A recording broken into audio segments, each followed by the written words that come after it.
And number 4 was to hold fast to him, or to cleave to him, or to cling to him. And I heard a message which would have been, probably back in the early 80s. And we were asked this, challenged, are you a kisser or a clinger? And this was taken from the story of Ruth. If you want to turn over to Ruth. If you remember, Naomi, with her husband and 2 sons, they left Bethlehem to go to the land of Moab because there was a big famine.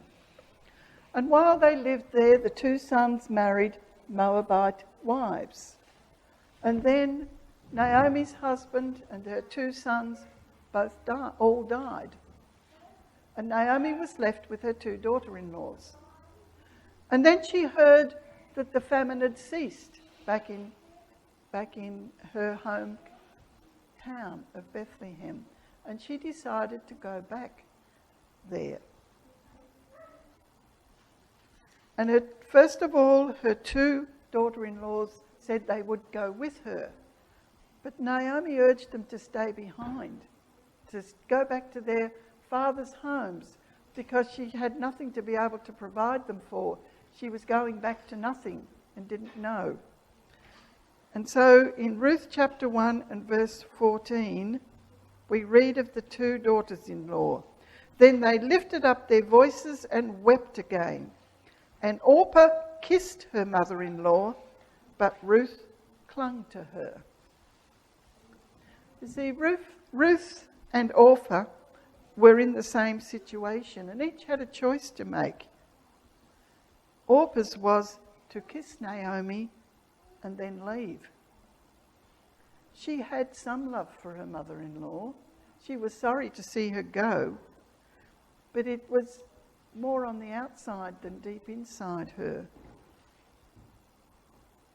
And an outward show of love or giving someone a kiss, it's not enough to choose to go on and walk with Naomi. But then we read that Ruth clung to her. She would not let her go, and she was determined to go on with Naomi no matter what the cost. Have you ever seen a little child clinging to their mothers? Mothers all know that. When they hook their arms around your neck and they won't let you go. They cling with all their might. Well, this is what Ruth was. She was clinging to Naomi and was not going to let her go. So, as regards the Lord Jesus, what are we? Are we a kisser or are we a clinger? Jesus said to the church in Thyatira, "But hold fast to what you have till I come." Why should we cling to Jesus? Why do we need to cling to Jesus? Turn to Hebrews chapter 10 and verse 23. Hebrews chapter 10 and verse 23.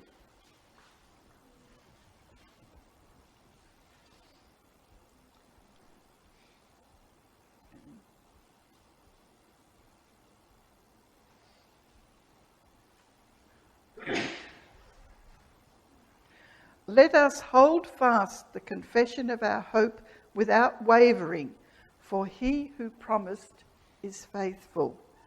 And then down to verse 36.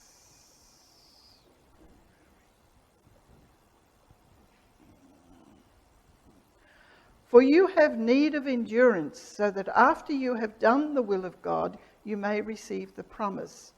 For yet a little while, and he is coming, who will not tarry. Now, the just shall live by faith.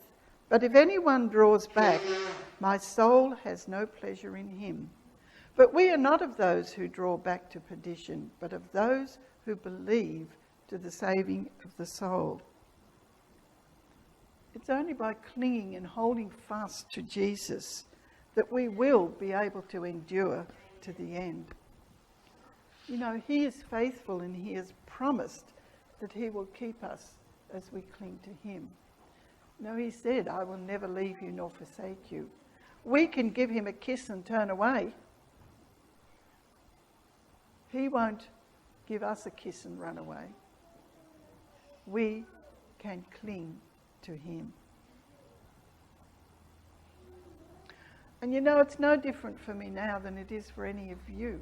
I still each day have to make the choice that I'm going to cling to Jesus, that I'm going to stay in him, that I'm going to love him with all my heart, that I desire to walk in his ways and to keep his commandments. Paul told the Athenians that in Jesus we live and move and have our being. You know, by clinging to him, we can know and make him the centre of our life.